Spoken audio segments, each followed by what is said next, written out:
Yeah, I mean, God, how am I going to describe this? Holy water is sometimes good in the games depending on what the attributes are. Like Symphony of the Night, it's amazing because a lot of enemies are stationary and you can get a lot of easy early game kills using it. It's super dumb. Yeah, you saw me just use it there. It's not very good. It did nothing to that enemy. Holy water is good when it has a large vertical hitbox. This does not. Holy water is better when you're actually able to abuse it on the regular, but as things stand, yeah, in this game where half or more of the enemies are up and flying around, yeah, my God, it really is just skeleton boy just chucking bones. Love it. Also, now we're in a library. I wonder who we could be fighting next. This stage is also not annoying, but this stage is a gimmick because, as you can see, all of those bookshelves that are in the foreground Do you have to push the bookshelf? Oh no. You don't. You don't push them.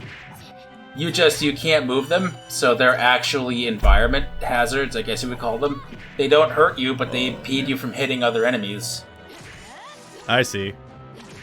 So this is the first, I would call it a gimmick stage rather than annoying. And your general knowledge of Symphony of the Night tells you that every area there, like those two bookshelves pushed together as a background element you can walk through to go into a different room. No, if you can see something solid in the foreground, that is a solid item. Oh my God, the fucking gremlins are here too!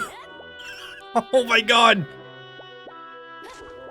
Is this how Johnny felt when he was watching the playthrough of this for the first time? Holy shit! Did they always have fedoras? Not fedoras, but they were basically like weird gremlins enemies. I don't even know what the... Yeah, I have to actually figure out what the name of them are. See, this is what I'm talking about. They are under the floor, and you can't hit them. Yep. You can't drop down either. They're just there, and you can't... You just gotta deal with them or run. Environmental hazards, baby. Luckily, they're pretty easy to see, so they shouldn't be too hard to deal with on the whole. And then you get these, like the floating books down there that you also have no way of touching because they're way too far down, even for any of your sub-characters to hit. The way they curve does suck, but for the most part, I'm going to say that this is probably fine. It looks like a decent hazard to have to navigate. Oh no, it's not bad by in the same way the old games were bad about these things. It's just mildly annoying in the way general hazards are. It's otherwise fine. Yeah, Castlevania 1 and 3 are really the ones that are the assholes in terms of the level design sometimes. Well, Castlevania 1, it's got its rough parts. The bigger issue with Castlevania 1 is just trying to fucking fight death. Because, oh Jesus Christ, he's hard to deal with in that game. Just limited moveset versus very mobile moveset. Let's just leave it at that. 3 is just nigh impossible sometimes with the fucking, stairs. It is a lot of the stairs, as well as the enemies scaling in damage with the progression through the game, so you can imagine how that goes. Yeah, and you see how it got to a point where it's like, okay, more often than not, in areas like this, it's better just to run. Yep. Oh yeah, it is a very key component of these games to know when to just disengage and just fucking book it. Especially when projectiles track not only the entire screen, but the entire scrolling screen. Bullets will follow you even if you off-screen the enemy.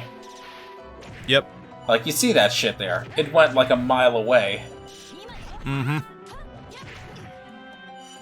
Yeah, they should probably despawn after a while, but yeah.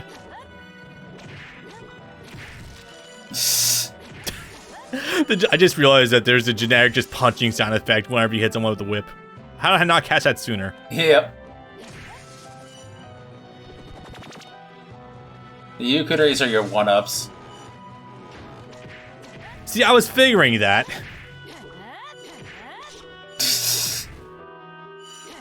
This is also one of the longer stages, now that I'm thinking about it. Although that could also just be the deaths. Really? That actually, I thought the arena would be the longest one, because that definitely went on for a good while, but this is also starting to get up there too.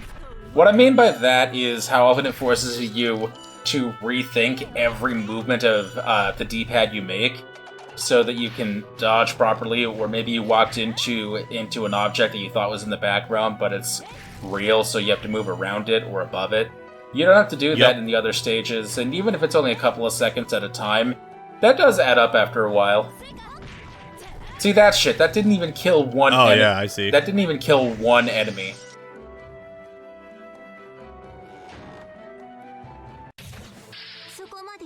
I could only hope it would probably be a more stationary enemy destroyer, but who even knows about that?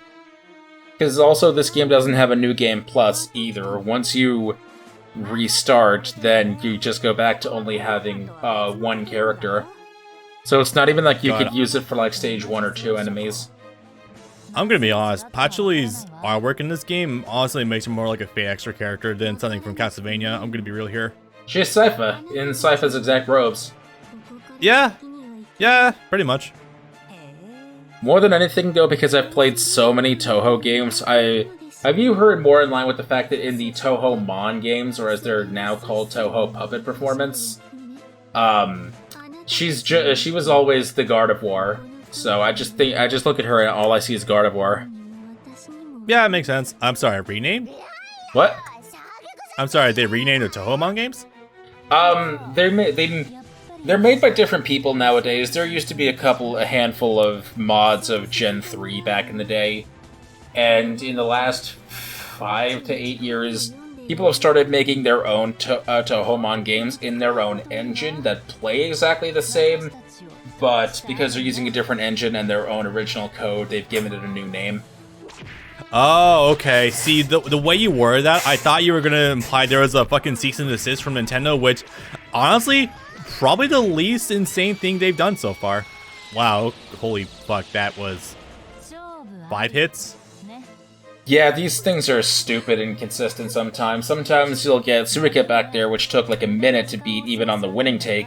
And then you'll get Sakuya, who died in like 4 hits without a single death. That's really odd. Probably should... Okay, yeah. So I was going to ask if there was a difficulty select, and I realized you mentioned that earlier with the spikes and everything. So I guess that makes sense. But still weird. Achievement? Okay. Cool. Oh yeah, the game has an internal list of achievements. It's Now we're in the clock tower. Sorry, the music. This is Bloody Tears, or which is it?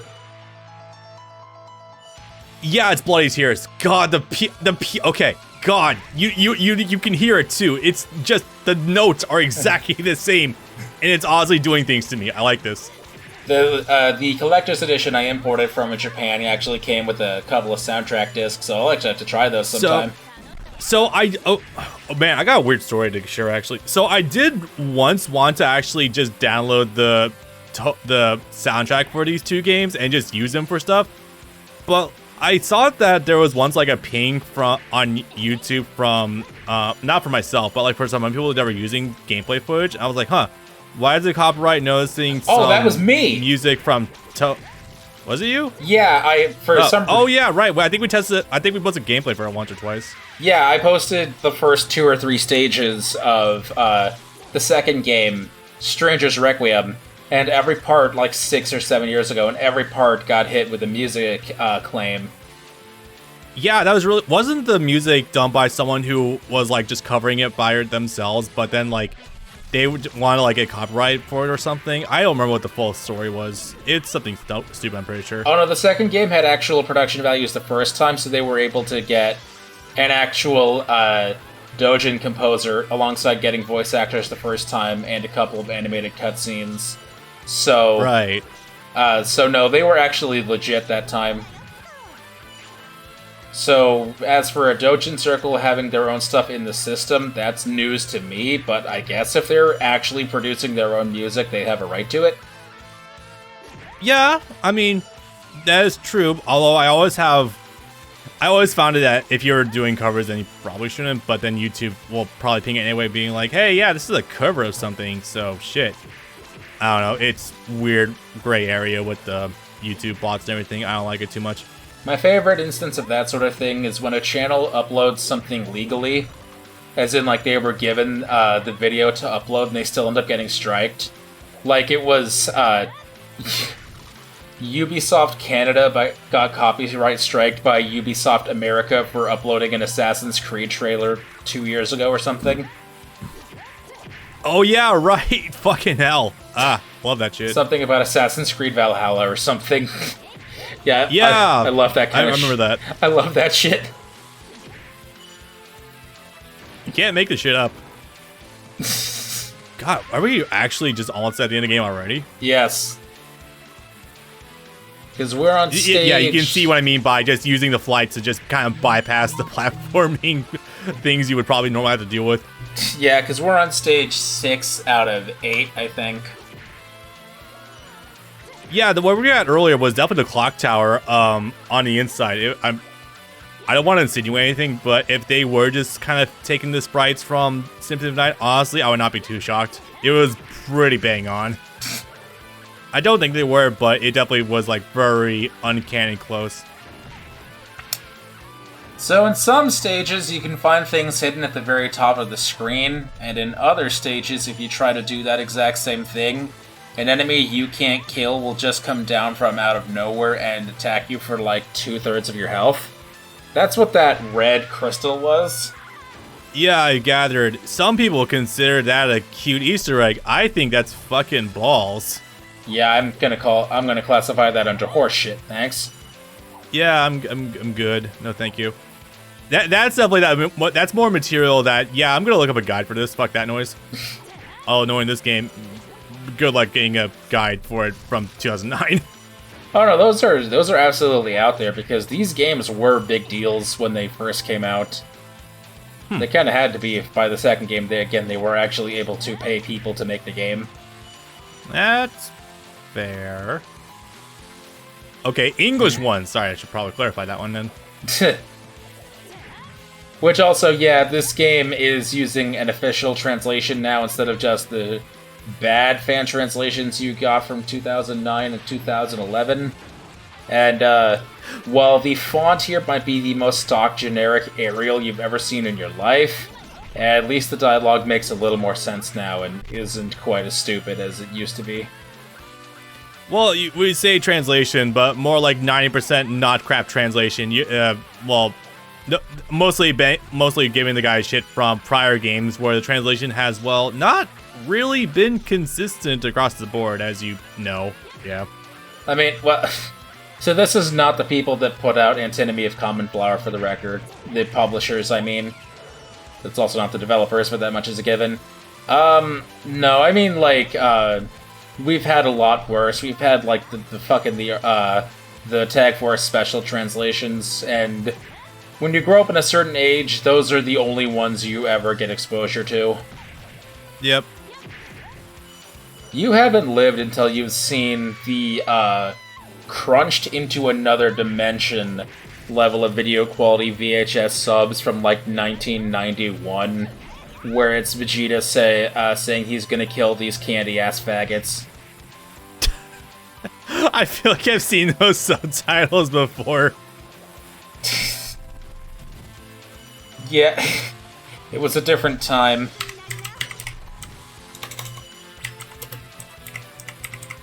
Trying to think of a specific name. Give me a moment. Yeah, it was Carl Rove time. Yep. I found exactly what I was looking for. Won George Bush the 2004 election off of the ongoing Middle East war and scaring, fear-mongering the gays. Check in Discord. Yep, I see it. 1992 was a different era. 92, holy shit. I sort of miss it in a way. I don't want to ever go back to that, but I kind of miss the novelty fact. Yeah, that fucking shit, it's everywhere. That's why. Sorry, some of them is genuinely kind of funny.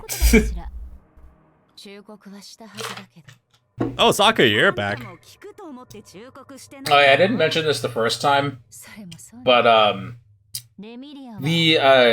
most of the cast here are incredibly well known. Seiyu, that even you might have heard of a couple of their names.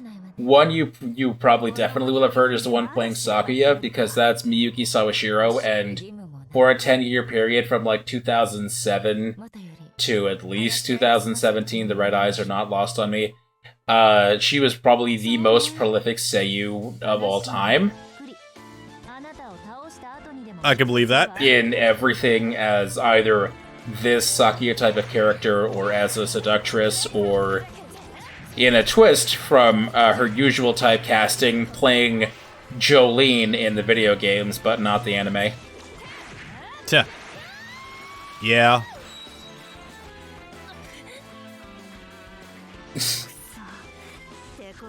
Oh boy.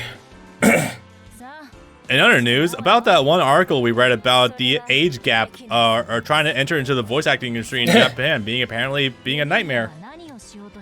Dude, I had a fucking heart attack the other week because as of course and as always I'm watching the current Love Live because I feel like dying. Looking at the current generation, the fourth generation, there are some of these actresses slash dancers that I'm not even kidding are professionals that were born in 2004. Literally straight out of high school. Oh, hi Bailey. So if you ever feel like dying, just know that there are industry professionals that were born when you were like 10 or 12. Yeah, I can believe that.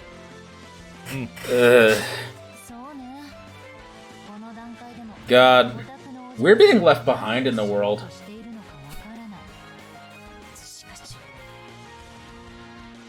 But I guess that's aging, isn't it? Yeah, well, for what it's worth, actually getting young blood into the industry, well, that's a fucking start. Oh, that's a great thing. Don't get me wrong. It just it takes some coping when you hear that someone is like 17 and they're already probably making millions.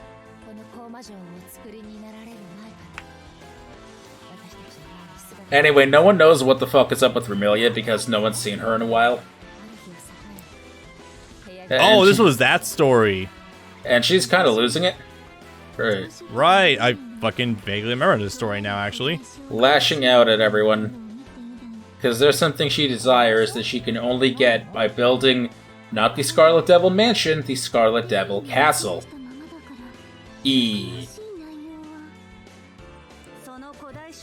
Can only mean one thing. We're going to the reverse castle, boys. Oh, goody.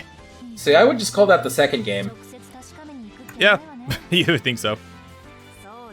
But everyone's realizing, oh wait, no, this is bad. Shit's going south. We should probably fix this.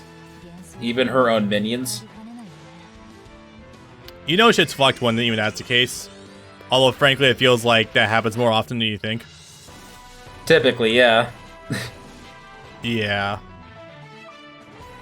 So that was stage 7, so last level?